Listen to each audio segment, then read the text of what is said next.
This is Funder. When you subscribe, you turn knowledge into money.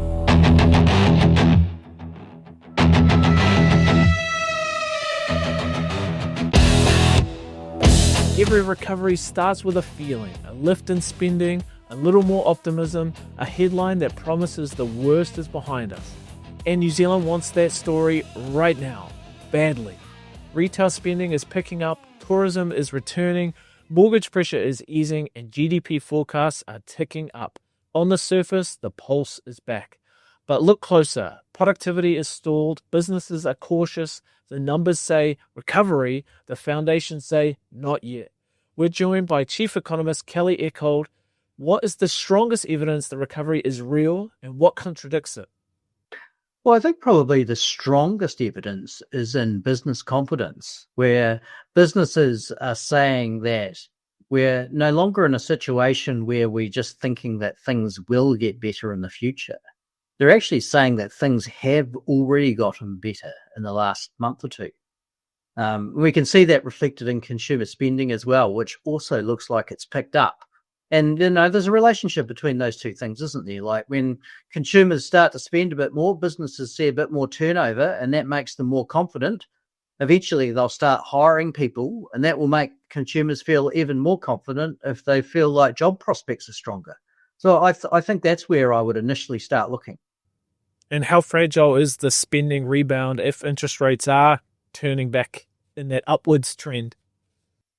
Well, there's always risks there, right? I mean, and they're like, I think that the wholesale interest rate increases that we've seen recently are getting well ahead of where the Reserve Bank is likely to be. The Reserve Bank was saying they didn't want to cut rates anymore, but they weren't talking about putting them up. The Reserve Bank recognises that we actually need to have a good period of growth that's running a bit above trend and a falling unemployment rate before you can get too worried about that medium-term inflation situation. So, the reality is that we're probably going to have a period here where interest rates will stay relatively low, not quite as low as what people thought perhaps a couple of weeks ago, but still a damn sight lower than they were a couple of years ago. Tourism's looks like it's back up. I'm loath to say surging, but is that enough to move the national GDP up meaningfully? And are we doing something different? We're rolling out the red carpet in any different way? Oh, I mean, it is actually one of the bright spots of the economy, and tourism actually seems to have gotten quite an early start on the season. We're probably up, I think it's about 8.6% year on year now for tourist arrivals. Quite a lot more Australians, but also quite a lot of everybody, including the Chinese, coming. I think that is a reflection to some extent of the exchange rate. We actually probably look like a cheaper destination now than we did for a while. And in the case of the Australian tourists, I think that reflects the strength of the Australian economy. People are doing relatively well over there. The labour market is reasonably tight by the RBA's estimation. Wage growth is pretty robust. House prices are rising reasonably strongly in Australia. So perhaps we shouldn't be surprised when a few of them want to come over here to do a bit of skiing or maybe hang out in the vineyards. Why are businesses still hesitant to hire or invest despite the improving data? I think we're only seeing the very early stages of the improvement in the labour market. I think the reality is that for most firms, they held on to a lot of staff in the last year or so that they probably didn't technically need, but they didn't want to get rid of good people because it took a lot of effort to get them and to train them. So they've been sort of like running with a bit of slack, I think, for a while. So now turnover is starting to pick up. They're working people a bit harder. And we probably should reasonably expect that to occur for a while. Now, in my presentations to customers, I've been asking this question, and that's by far and away the most popular response. People not saying, I'm going to hire more people right now, but I am going to work the people I've got a bit harder. That's going to improve productivity because we'll get more output per worker. And are you seeing that businesses are struggling to find talent, or are people not applying for jobs seriously and they're quite happy on getting the benefits? Like this unfilled jobs data, let's dive a little bit deeper into the detail. Yeah, so when we look at those indicators, what we see is that there's plenty of unskilled labour available. So if you're in those categories, not very easy to find a job, and employers are spoiled for choice for those people. For skilled labour, it's actually started to tighten up a little bit. And I do hear a lot of complaints from customers and businesses who say that if they're looking for specialised skills, they can sometimes be quite hard to find. Quite a lot of complaints that perhaps people have left to go to Australia. So therefore, they're working in the Australian labour market as opposed to being available here now that some of that demand has started to pick up. What global risk could flip New Zealand back into a contraction quickly? I saw the dairy price that it's gone down and projected to go down again. Now, how's that going to impact us, and what else should we be looking out for? Yeah, I mean, the geopolitical risks remain quite prominent.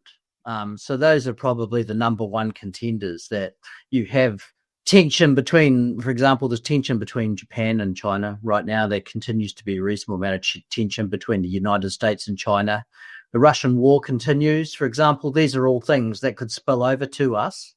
But, with respect to sort of like dairy prices, I think what we're seeing here is the froth is coming off the top of that latte. Like the farmers had a pretty bumper year last year, $10 or $10, 20 odd. We've revised down to $9.30. Fonterra reckons $9.50. That's still a pretty solid return.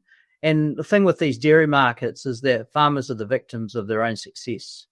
Like the price went up, so they're all frantically milking the cows for as much as they can to get as much of that product out there. Now that product has flooded the global markets and the price is coming down. Good news for consumers means that the farmers won't be getting quite as much cream there, but it's still pretty decent times. Farmer confidence remains quite strong, and they're looking forward to some pretty strong cash flows in the next 6 months, particularly those Fonterra farmers who are going to get a return from the sale of the lactalis arm, which is going to put quite a bit of money into farmers' pockets. Well, if we look at something that can help support GDP growth, a free trade agreement with India, that's a potential option on the table. It might take a while. What sort of implications to New Zealand GDP and our business confidence do you think something like that would have? And I saw in the details, I was talking about dairy being a very big part of it and being an essential part of it. Is that going to be a deal breaker if they can't get that over the line? Oh, I mean, I think realistically, we're not going to get dairy into any trade agreement with India for a while. One of the favourite stats I like to quote there is that the average dairy herd size in India is less than 2 cows. So you can tell that the competitiveness of that industry is dramatically different to in New Zealand. And the reality is that the way of life for a lot of Indians would be destroyed if Fonterra just rolled in there and sold tons of dairy products. That's not going to happen. But there are still tremendous opportunities over time. I don't think it's something that's going to really change things in the next 3 or 6 months. But if you look forward 10 years, it could be one of those factors that allows us to diversify our trade away from China into other strongly growing markets. And India is one of those ones, because it's probably one of the parts of the world where the population is going to be growing reasonably strongly. Yeah, well, I saw the GDP figures and projections for India's over 6%, even close to 7% annual GDP growth. And that is far and above everyone else that in a meaningful way that is an established country. Does that just come back to their demographics? They've got so much of a skew towards younger people.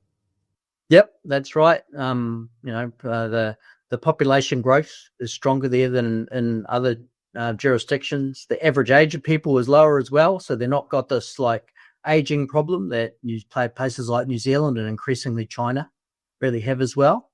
So, they're just at a different stage of their life cycle. There's a lot of people there, income levels are quite low, right? So there's plenty of potential for a growth of the middle class. And usually what we tend to see in those countries is that generates quite a lot of opportunity for our exporters.